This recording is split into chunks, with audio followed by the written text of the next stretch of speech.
Inclusive fascism যেটা আমার হেডিংয়ে দেয়া হয়েছে, এটাতে নিয়ে আমরা আলোচনা করব। আরও কিছু বিষয় নিয়ে আলোচনা করব। সাথে থাকবে ইউনূসকে হটানোর পরিকল্পনা, জরুরি অবস্থা কিভাবে আসবে, বিএনপিকে কেন ক্ষমতায় আনবে এবং বিএনপিকে কেন নৈতিকভাবে দুর্বল করে রাখা হবে, বিএনপির কিভাবে আওয়ামী লীগের মতো বা তার চাইতে খারাপ পরিণতি হবে, একটি পক্ষ কিভাবে আওয়াজ তুলবে দেশে লীগ দরকার, তখন মিডিয়ার ভূমিকা কি হবে ৭১ চ্যানেল আইয়ের, সেই বিষয়টি নিয়ে আমরা আলাপ করব। প্রিয় বন্ধুরা, পরিস্থিতি কোন দিকে যাচ্ছে? এই যে আপনাদের একটি উদাহরণ দিয়ে শুরু করি।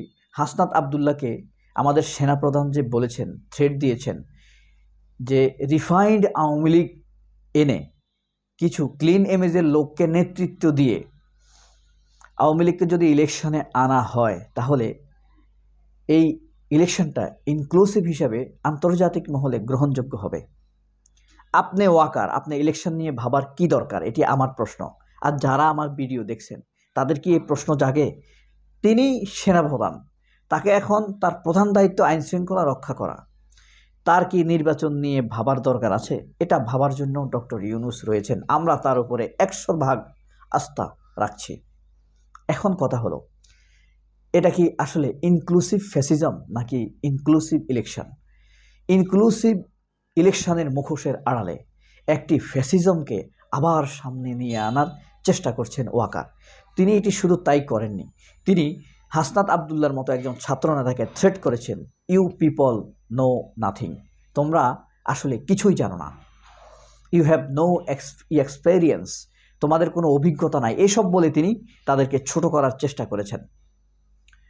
তার অভিজ্ঞতা আছে, 40 বছর হয়েছে তার, এই কারণে তিনি আওয়ামী লীগকে আবার ফিরিয়ে আনতে চান। হাসনাত আবদুল্লাহরা কেন চায় না? হাসনাত আবদুল্লাহ বলেছিলেন, কি বলেছেন সেটা আপনারা জানেন। বলেছে যে আপনি যদি এই কাজ করেন তাহলে 5 আগস্টের পরে আপনার যে ইমেজ তৈরি হয়েছে তা সম্পূর্ণ বিপরীত দিকে চলে যাবে, উল্টে যাবে। আই কেয়ার নাথিং, মানে মানুষের চিন্তাকে তিনি কিচ্ছু মনে করেন না, পাত্তাই দেন না। অথচ এই মানুষের টাকা পয়সা নিয়ে তিনি বেতন নেন, তার স্ত্রী চলে, তার বাচ্চারা চলে, তার মা বাপ গৌরব করে, অথচ তিনি কথা বলছেন আওয়ামী লীগের মতো, ইন্ডিয়ার মতো। আতে আওয়ামী লীগ, ইতে ইন্ডিয়া, ই। তো এই যে এখন এই ইনক্লুসিভি যখন হাসনাত আবদুল্লাহ রাজি হননি, তখন তার প্ল্যান বি কি?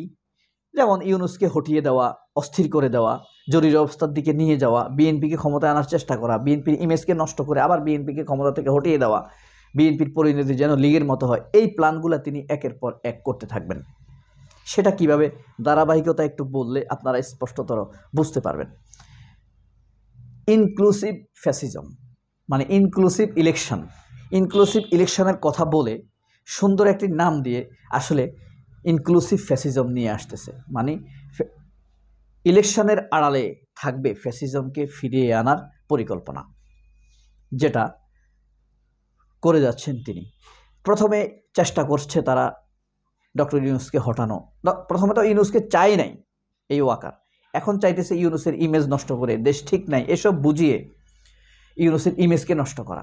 সর্বনিকটে যা দেখেছি আমরা, এই যে জাতিসংঘের মহাসচিব যখন আসছেন তখন তিনি নারীদেরকে ফিল্ডে নামিয়ে দিয়েছেন, আসিয়ার হত্যাকাণ্ডকে হাইলাইট করেছেন। কেন হয়, কীভাবে হাইলাইট করেছেন? তিনি আসিয়াকে চিকিৎসার জন্য নিয়ে এসেছেন কর্মীটোলা বা সামরিক হাসপাতালে, অনেক ধর্ষণ হয়, সেগুলোকে কেন আনেন না? কারণ তখন জাতিসংঘের মহাসচিব আসছে, তখন এটা আনলে মিডিয়াতে নিউজ হবে। এই হলো একটি ষড়যন্ত্র ওয়াকারুজ্জামানের। আমি ওয়াকারুজ্জামানকে বিশ্বাস করছি না, আপনারা বিশ্বাস করেন কিনা লিখে জানাবেন। তাছাড়া আসিয়ার হত্যাকাণ্ড নিয়ে আসিয়ার বোনের ডবল গেম, এসব বিষয়গুলো আমরা দেখেছি। এটার পেছনে সম্পূর্ণ ওয়াকার বা তার ওই যে 102 অপরাধী অফিসার তারা যুক্ত থাকতে পারে, ডিজিএফআই, এনএসআই, এদেরই তো আমরা বিচার চাই, তাই না? এই হলো ইউনূসকে বিব্রত করা, এরপরে চেষ্টা করা একটি জরুরি অবস্থা জারি করা, এবং সেখানে কিন্তু তারা আর একটা চালাকি করবে। ইউনূসকে আমরা রেখে দিয়েছি মানে সামনে রেখে তারা তাদের কূটচালগুলা চালবে। এরপরে একটা ইলেকশন হবে, বিএনপি ক্ষমতায় আসবে, ধরেন খুব ক্ষমতার নিকটে, তাদের ভিতরে ইন্ডিয়ানপন্থী, আওয়ামীপন্থী অনেক লোক আছে, আওয়ামী লীগের কাছ থেকে সুবিধা নিয়েছে। তারা অপরাধ করবে, চাঁদাবাজি তো শুরু করেছে তারা অলরেডি, সেমি আওয়ামী স্টাইল কিন্তু শুরু করে দিয়েছে। এটা কি আপনি অস্বীকার করতে পারবেন? পারবেন না। এখন তাহলে এই যে অপরাধ চাঁদাবাজি করছে বিএনপির লোকেরা, তারা কিন্তু নৈতিকভাবে দুর্বল, তাদেরকে থ্রেট দিলে থেমে যাবে, অর্থাৎ আর্মির কাছে তারা নৈতিকভাবে দুর্বল থাকবে। এভাবে বিএনপি আরও দুর্নীতি করবে, আরও ব্যর্থ হয়ে যাবে, আর্মিও তাদেরকে সুযোগ দিবে। এবার বিএনপিকে এমন এক ফেদানি দিবে, আওয়ামী লীগকে যেভাবে দৌড়ানি দিয়েছে শেখ হাসিনাকে, তার চাইতে ভয়ানক রূপে দৌড়ানি দিবে। আপনার হাসিনাকে তো পালাতে দিয়েছে তার অনুগতরা, ওয়াকারেরা, বিএনপিকে বা তারেক রহমানকে পালাতেও দিবে না, পথে পথে পিটাবে। আওয়ামী লীগের লোকদের হিংস্রতা 28 অক্টোবরের কথা যদি মনে রাখেন, এটা কয়েক গুণ বাড়ি হবে। তার উপরে হাসিনাকে তো ভারত জায়গা দিয়েছে, তারেক রহমানকে ভারত জায়গা দিবে না। তাহলে বুঝতে পারছেন পরিণতি হবে আরও ভয়াবহ, করুন। জিয়া পরিবারের উপরে কী ধরনের অপরিসীম নির্যাতন নেমে আসতে পারে তা কি বুঝতে পেরেছেন? যারা একটু হইলেও বিএনপি ভালোবাসেন, বিশ্বাস করেন একমাত্র শহীদ জিয়াউর রহমানের কারণে, তার দেশপ্রেমের কারণে, খালেদা জিয়ার একাগ্রতার কারণে। খালেদা জিয়ার ভুল ত্রুটি আছে, কিন্তু তিনি ইচ্ছাকৃত কোনো ভুল করেননি, এটা আমি মনে প্রাণে বিশ্বাস করি। এই দুইজনের স্পষ্ট অবস্থানের কারণে, খালেদা জিয়া একজন স্পষ্ট মানুষ, আমি খুবই পছন্দ করি বিএনপিকে। পার্টি করি না, তবে দল হিসাবে যে এটি একটি এই দুইজন প্রতিষ্ঠাতা খুবই ভালো। এখন তারেক রহমান কবে কিভাবে আমরা জানি না নিজেকে সেই অবস্থানে নিয়ে যাবেন। ভারতের ব্যাপারে, দেশপ্রেমের ব্যাপারে, ন্যায় বিচারের ব্যাপারে তার অবস্থান কি?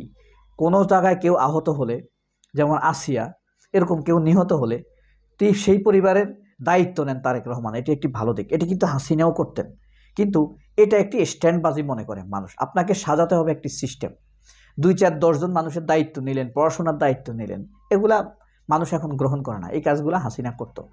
তাকে এখন স্পষ্ট করতে হবে ন্যায় বিচারের ব্যাপারে তিনি কি করবেন, হত্যা নির্যাতনের বিচারগুলোর ব্যাপারে তিনি কতটা স্ট্রং, ভারতের ব্যাপারে তার নীতি কী হবে, এগুলো তার কাছে স্ট্রং থাকবে। সমকামিতার ব্যাপারে তিনি কি অবস্থান নেবেন, এগুলো স্পষ্ট না হলে মানুষও অস্পষ্ট থাকবে ভোট দেওয়ার ব্যাপারে। এই পরিণতি দিকে জিয়া পরিবারকে নিয়ে যাচ্ছে কারা? এই যে মির্জা ফখরুলরা, রুমিন ফারহানারা, যারা ভারতপন্থী, তারাই জিয়া পরিবারকে আরেকটি ভয়ানক দুর্যোগের দিকে নিয়ে যাচ্ছে। তখন কি করবে এই দেশের মিডিয়া? কি বলবে? একযোগে আওয়াজ তুলবে, বিএনপি পালাইছে। তখন সামান্য বিরোধিতাও করবে না, এক রোখা। এদের মালিক আওয়ামী লীগ, এক টানে তারা শেখ হাসিনার প্রশংসা করতে থাকবে, মুজিব বন্দনা করতে থাকবে। আর মানুষ বলবে আসুক আওয়ামী লীগ, আবারও হত্যা হবে, আবারও জুলাই হবে, আবারও পালাবে, আবারও হত্যা হবে, আবারও জুলাই হবে, আবারও পালাবে। আমরা কি এই চক্রের মধ্যেই থাকব? না। সুতরাং আগেই সংস্কার, ওয়াকারকে অবশ্যই তার সীমা লঙ্ঘন করা থেকে নিবৃত করতে হবে, নয়তো তাকে বিদায় দিতে হবে। আমরা কেন তাকে বিদায় দেওয়ার অধিকার রাখবো না? আমরা তাকে টাকা দেই, পয়সা দেই, পুরো সেনাবাহিনী তো জনগণের টাকায় চলে। জনগণ কেন তাকে তার পদত্যাগ চাইতে পারবে না? তার দেশপ্রেমহীনতা নিয়ে কথা বলতে পারবে না? তার ভারতপন্থা নিয়ে কথা বলতে পারবে না? তার আওয়ামী ফ্যাসিবাদের ব্যাপারে কথা বলতে পারবে না? সে ফ্যাসিবাদ ইনক্লুসিভ ইলেকশনের নামে ইনক্লুসিভ ফ্যাসিবাদ কায়েম করতে চায়। সবাই আল্লাহর রহমতে অনেক ভালো থাকবেন। আল্লাহ হাফেজ। আসসালামু আলাইকুম।